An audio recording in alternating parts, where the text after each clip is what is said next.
بسم الله الرحمن الرحيم. بأن وقت النبي عليه الصلاة والسلام صحابوችን እንዲህ አሏቸው ما بعث الله نبيا إلا رعى الغنم ነብይን አንድም አላህ አላከም ፍየል የጠበቀ ቢሆን እንጂ ፍየልና በግ የጠበቀ ቢሆን እንጂ ማንም ነብይ በዛ ያላለፈ የለም አሉ ነብያችን ሰለላሁ ዐለይሂ ወሰለም وأنت يا رسول الله አሏቸው صحابوቹ ሰለላሁ ዐለይሂ ወሰለም አንተም ብትሆን አንተ የአላህ መልእክተኛ አሏቸው نعم كنت أرعاها على قراريط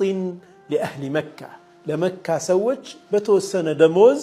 أنيم فيلنا بقت أبك الله شو نبر الرنج النتن أنيم مالف في بتالله على نبياتنا صلى الله عليه وسلم عند سو ميالي نورو يقدنو الرنج النتن بيهون من ما عينت يهون عينت السن لاستداد رو يميشل سرا يسفل قال سرا በስራነቱ ዝቅ የሚደረግ ስራ የለም ሐላል ሆኖ አላህ Subhanahu Wa Ta'ala የሚወደው ስራ ሐላል የሆነ ስራ እስከሆነ ድረስና ከሰው እጅ እንዳንወድቅ የሚያደርገን እስከሆነ ድረስ ስራ ሁሉ ክቡር ነው ስራ ሁሉ የተከበረ ነው የምንመርጠው መልካም ብለን የምናስበው ከራሳችን ጋር ይሄዳል ብለን የምናስበው ወይም ማህበረሰቡ ትልቅ ክብር የሚሰጠው ስራ ሊኖር ይችላል ለምሳሌ አንድ ሰው ሐኪም መሆን አለብኝ ብሎ ሊያስብ ይችላል መሐንዲስ መሆን አለብኝ ብሎ ሊያስብ ይችላል ያ ችግር የለበትም የግድ ለምን የማዘጋጃ ቤት ጽዳት ሰራተኛ ለምን ሆናለሁ አላልክም አይባልም ያን ሊያስብ ይችላል የተሻለ ተከፋይ ሊሆን ይችላል ብሎ ሊያስብ ይችላል የተሻለ ነገር ሊመርጥ ይችላል መሆንም ይኖርበታል ትልቁ ችግር ግን እዛ ቦታ ላይ ከደረሰ በኋላ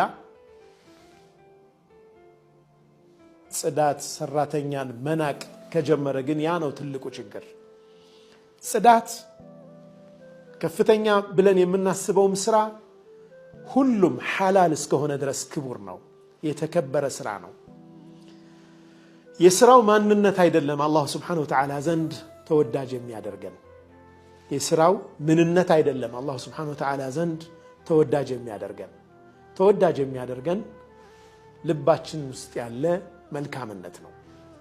ከሐላል ለሐላል ያለን መልካምነት ነው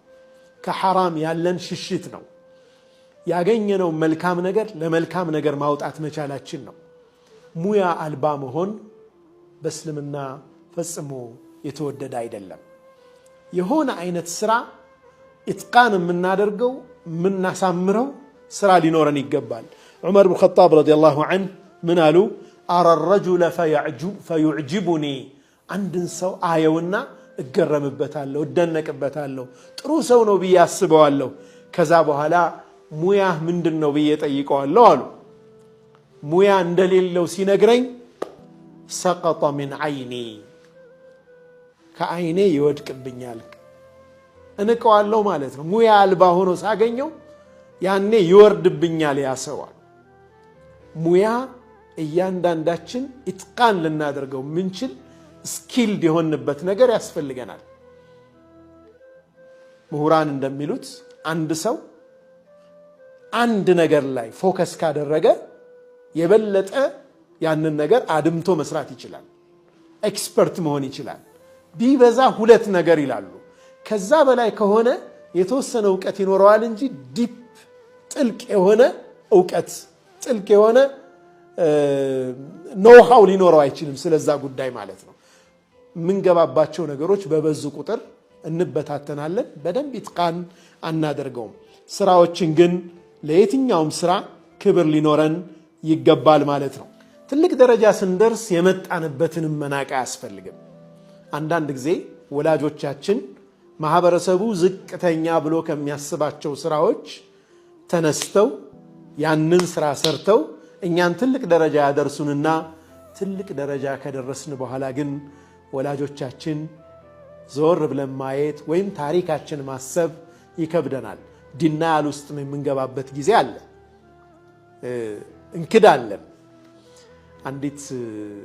ዩኒቨርሲቲ ምሩቅ ተማሪ የምርቃቷ ቀን ያደረገችው ግን ትልቅ ትምህርት ይሆነናል ብዬ አስባለሁ አባቷ ማዘጋጃ ቤት ውስጥ የጽዳት ሰራተኛ ሆነው ነው ዩኒቨርሲቲ ደረጃ ያደረሷትና ልጄ ይሏታል ምናልባት ጓደኞችሽ እኔ አባትሽ መሆኔን ሲያውቁ ላንቺ ንቀት እንዳያሳዩሽ ስለኔ አትንገሪያቸው ብለው ይመክሯት ነበር። እቺ ልጅ ግን የምርቃቷ ቀን ምንድነው ያደረገችው? ጋውኗን እንደለበሰች አባቷ ስራ ቦታ ላይ ሄዳ የጋውኗን ኮፍያ ለአባቷ ልብሳ ይህ ታላቅ ሰው ነው አባቴ የሚል ጽሑፍ አክላ ፎቶዋን በሶሻል ሚዲያ ነበር የለቀቀችው። ታላቅነት ነው ሐቂቃ። ማህበረሰቡ ዝቅተኛ ብሎ የሚያስበውን ስራ ወይም በጣም ዝቅተኛ ተከፋይነት ያለበትን ስራ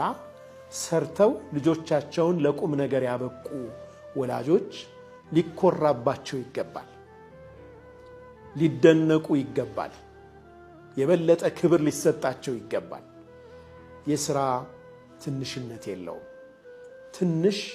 የሚባለው አስተሳሰቡ ትንሽ የሆነ ሰው ነው። አስተሳሰባችን ከፍ ያለ እስከሆነ ድረስ